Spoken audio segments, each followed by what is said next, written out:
என்னோட அனுபவத்துல சொல்றேன், தயவு செஞ்சு தமிழ் தவிர ஆங்கிலம் தவிர, தமிழ் ஆங்கிலம் மஸ்ட்மா, ஓகேவா? தமிழ் ஆங்கிலம் தெரிஞ்சே தீரணும், எழுத படிக்க பேச தெரியணும். உங்களுடைய தாய்மொழி வேற மொழியா இருந்ததுன்னா, ஒருவேளை அரபி, ஒருவேளை உருது, ஒருவேளை தெலுங்கு, ஒருவேளை மலையாளம், ஒருவேளை ஏதாவது ஹிந்தியில இருந்துச்சுன்னா ரொம்ப சந்தோஷம். 3 லாங்குவேஜ் உங்களுக்கு இயல்பா தெரிஞ்சிடும். இதை தவிர ஒரு உலக மொழி தெரிஞ்சு வச்சுக்கோங்க. நீங்கள் மொழிகளை தெரிஞ்சு வச்சுக்க உங்களுக்கான விண்டோஸும் கேட்டும் பெருசா ஓப்பன் ஆகிட்டே இருக்கும், ஆப்பர்ச்சுனிட்டிஸ் அதிகமாயிட்டே இருக்கும். நீங்க ஒரே ஒரு டெக்னிக்கல் நாலேஜ், 3 லாங்குவேஜ் ஸ்கில் உங்ககிட்ட இருக்குன்னு வச்சுங்களேன். டெக்னிக்கல் நாலேஜும் லாங்குவேஜ் ஸ்கில்லும் 3 லாங்குவேஜ் ஸ்கில்லும் இருந்துருச்சுன்னா நீங்களாம் வேற லெவல் ஃபியூச்சர்ல. ஒரு மொழிக்காக 1 மணி நேரம் ஒரு நாளைக்கு ஒதுக்குனீங்கன்னா போதும், படிச்சிடலாம்.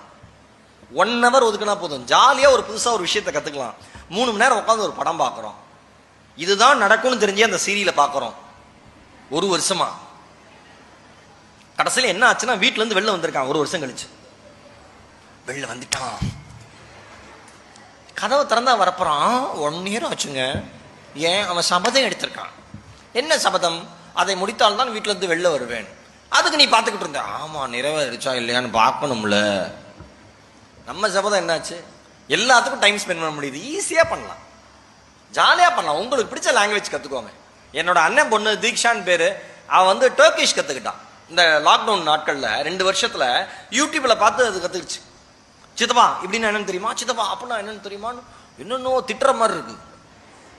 நான் திட்டுறையாமா இல்ல பேசையாமா, சாப்பிட்டியான்னு கேட்டேன். சித்தப்பா அப்பா அப்படியாமா, சரிம்மா, சந்தோஷம். ஆர்வம் பாருங்க, இவ்வளவுதான்.